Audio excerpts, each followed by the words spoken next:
Have you ever heard of a raid so massive it took 10 full days to complete? One that just completely shattered every financial record in the country's history? Well, today we're going to unpack exactly how it all went down. Okay, let's just start with the number. The one number that defines this entire story. 352 crore rupees. That's about 42 million US dollars, and it was all found in cash. Seriously, this single figure is what kicks off this whole wild ride. And you've got to understand, this wasn't just a big raid. No, this was the raid, the largest single cash seizure in the entire history of India's income tax department. A 10-day marathon of an investigation that just kept getting bigger and bigger. So who was at the center of all of this? Who was the target of an operation this unprecedented? Well, the investigation all centered on one major player in India's liquor industry. The company's name is Buddha Distilleries Private Limited. Now, the company itself was founded back in 2008, but the family behind it, the Sahu family, they've been in the liquor business for something like 80 years. They make products like extra neutral alcohol and ethanol, but get this is the part that'll blow your mind. That 352 crore rupees in cash, that is more than double the company's entire reported operating income from the last fiscal year. Just let that sink in for a second. All right, so how on earth did they do it? How do you even begin to uncover, let alone process, that much cash? It was, and I mean this, nothing short of a logistical masterpiece. Yeah, this was no quick in-and-out job. It all kicked off on December 6th with a series of surprise raids, and it just escalated from there. By day 3, we're talking about an operation spanning 3 states, hitting company offices, family homes, even distributors. The next few days were pure logistics, a frantic scramble to get enough people and machines to count all this money. And then, towards the end, things got even tougher, with machines breaking down before they could finally secure the final number and haul it all the way under heavy security.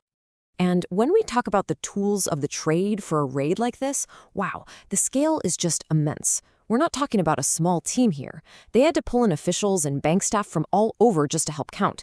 They brought in a fleet of 36 cash counting machines, and they even had some seriously advanced tech, like a ground scanning machine, to find stuff that was literally hidden underground. Okay, but you might be thinking, 36 machines. That should make quick work of it, right? And that's a fair question. But as it turns out, the team ran into a huge and probably pretty unexpected problem that just brought the whole process to a crawl. So what was the big problem? The cash itself. A lot of the notes were old, they were damaged, just in terrible shape. And these high-tech accounting machines, they just couldn't handle it. They kept breaking down. So the teams had to resort to counting all of this money by hand. By hand. It turned what should have been a fast process into this grueling day-after-day manual count. And it wasn't just cash, you know? This raid uncovered so much more. Investigators found about 3 kilograms of gold jewelry. They seized a ton of important documents and electronic devices. And suddenly, the evidence wasn't just about undeclared cash anymore. It started to point to a much bigger, more complex web of possible money laundering and tax evasion.